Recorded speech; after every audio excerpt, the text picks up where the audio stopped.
term means a clothing with flesh, and after the bones form, they become surrounded or clothed by flesh or muscles, which acquire attachments to them. These muscle attachments permit movements of the skeleton to occur. This is the final stage of development called Al-Nasha.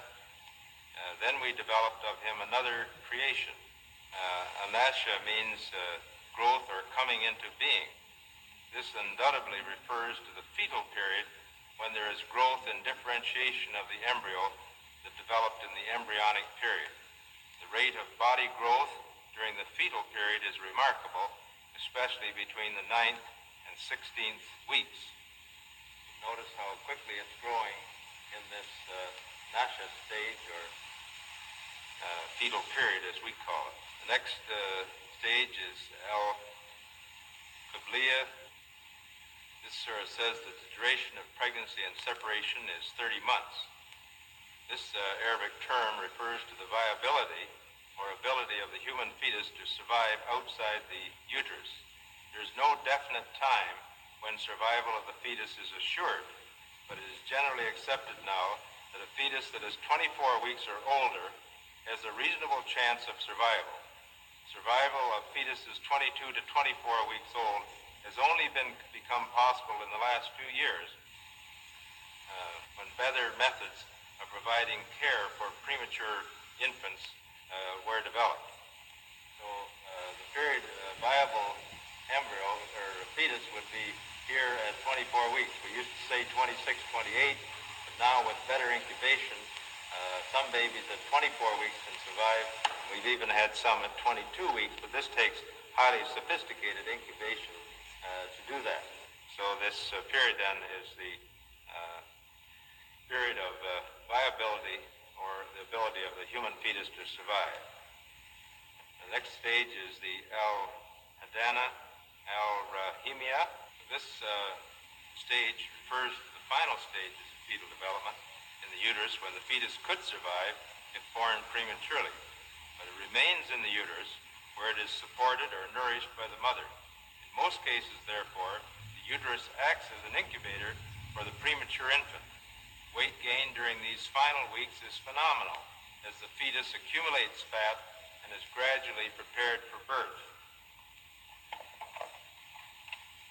This last ayah is Surah Abasa, ayat 19 and 20. From a drop he created him and immediately planned and programmed him. Then he makes his passage easy. This Arabic term means to make the passage easy. It is well known that as the time of birth approaches, the maternal tissues of the cervix and the joints of the pelvis become looser so that the passage of the fetus through the fetal canal will be facilitated. This process, initiated by hormones in the mother's blood, accelerates during the early stages of labor or delivery of the baby. As the amniochorionic sac, that is the bag of waters surrounding the baby, expands near the time of birth, it protrudes into the cervix, that is the neck of the uterus, and causes it to dilate. When the amniochorionic sac ruptures, the amniotic fluid provides a slippery pathway for the fetus to pass along the cervix and vagina to the outside of its mother. All the above occurrences facilitate the birth of the baby, that is, they make the passage easy. The stages of embryonic and fetal development mentioned in the Quran should be used when teaching Muslim students because they are in accordance with our modern understanding of the development before birth. It will also enable Muslim doctors and nurses to explain human development to their patients using Quranic references. Muhammad could not have known these facts about human development in the 7th century because most of them were not discovered until the 20th century. Muslims and others are justified in concluding that these facts could only have been revealed to Muhammad by the one who knows all about us, not only about how we developed, but how we live and function. Thank you very much. The Quran on Embryology. Dr. E. Marshall Johnson. Dr. E. Marshall Johnson is Professor Emeritus of Anatomy and Developmental Biology at Thomas Jefferson University Philadelphia, Pennsylvania, USA. There, for 20 years, he was professor of anatomy, the chairman of the Department of Anatomy, and the director of the Daniel Bohr Institute. He was also the president of the Teratology Society. He has authored more than 200 publications. As you follow Dr. Marshall on this incredibly detailed journey, he leaves you in no doubt as to the only possible conclusion that can be made. The two statements that I have are that, number one, Allah knows what every female womb bears and what is penetrating into the womb or decreasing and what is increasing. The second is none knows the future of what is decreasing or penetrating into the wombs except Allah. The two statements taken together can be considered the period of early embryogenesis from insemination to early implantation of the fertilized ovum. The key word in both is al-ghaid, which could mean passing through or penetration of fluid into depth, like water going into the depth of the earth. And two, decrease in amount. The two statements refer to something which is passing through the female reproductive tract, which is decreasing and or increasing in size, and it is something whose future at this stage is known to no one except Allah. This something evidently is a reference to the male and female generative materials and later to the zygote. When different meanings of the key word al-ghaid are applied to the ayah and the hadith, these evidently point to the developmental processes taking place up to the stage of early implantation. It is could I have the next slide, please?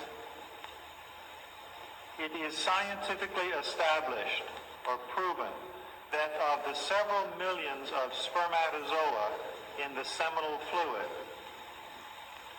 a great many of them, as illustrated here, will not pass through the cervical canal, and half of those which do pass through the cervical canal will go up into a fallopian tube or an oviduct where there is no ova. However, some of those which do pass through the cervical canal will pass into the correct oviduct and into the presence of an ovum if one is there. The next slide is that of those spermatozoa which actually do get into the vicinity of the ovum, only one of them fuse with the surface membrane of the ovum. This we call the uniting of the sperm and the ovum. Actually, it's a fusion of the cell membranes, so that the genetic material then passes inside of the ovum. At this particular time, the destiny of the genetic program, the genetic destiny of this individual is established. We don't know what it is at this time, but we do know, of course, that as the chromosomes of the two come together, the genetic program is established at this time. Another biologic phenomenon which is consistent with the word al-ghaid, and that is that as the individual, the female child, is born, she is born with all of the ova which she potentially will shed. So she will have several 100,000 ova.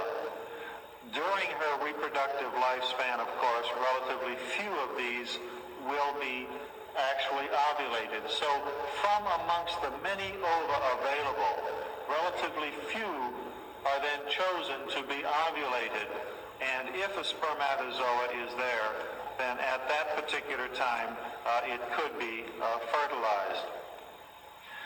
So therefore, when al-ghaid is taken to mean a passing through, it It will cover the period of the journey of the ovum as it takes from the oviduct and eventually through the uterus to the time of implantation. When it reaches implantation, it will pass into another stage of development, that is to the alaka stage. Thank you. The Quran on Geology. Dr. Alison Pete Palmer. About our speaker, born and raised in New Jersey, AR, Pete Palmer earned his BS in geology from Pennsylvania State in 1946 and a PhD in geology from the University of Minnesota in 1950. During his lengthy career, he has held various positions in geology and paleontology, including Cambrian geologist, paleontologist, U.S. Geological Survey in Washington, D.C.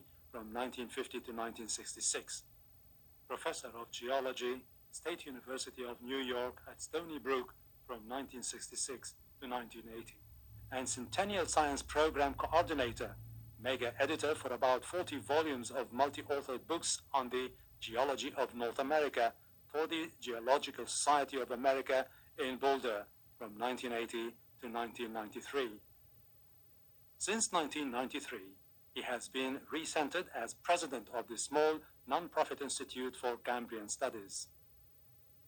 Dr. Alison Pete Palmer will now take you on an historic passage through time, using the now recently obtained knowledge from geological sciences, which he verifies so wondrously using chosen verses from the Quran and clearly stated comments of Prophet Muhammad, peace and blessing be upon him, known as Hadith. In order to discuss the significance of geological ideas or perceptions from the Quran and Hadith, it is first necessary to provide some background information describing where geology is today and how it got there. Geology began as a science slightly less than 200 years ago. Although various geological perceptions date back to Aristotle over 2,000 years ago, these perceptions were never integrated into an identifiable science until James Hutton recognized the implications of the now famous angular unconformity at Siccar Point in western Scotland in 1788.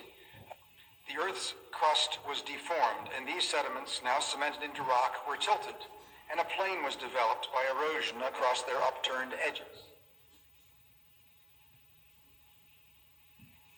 More sediments, a minimum of 2,100 meters thick, accumulated on this plain and in the course of time were cemented to form rock. Erosion of this thick series of rocks, which is still in progress at the present time, has cut a deep canyon through these rocks, exposing the evidence of their history. This deeply eroded land surface is essentially the only land surface that human beings have ever seen. But what a magnificent history is revealed. The vastness of this history is clearly demanded by the logical implications of the angular unconformity. This evidence that the Earth had a long history far beyond the memory of man was the basis for the science of geology. In the 2 centuries since Hutton saw and understood his angular unconformity in Scotland, geologists have been busy unraveling this history. The unraveling was helped by several additional fundamental but simple ideas.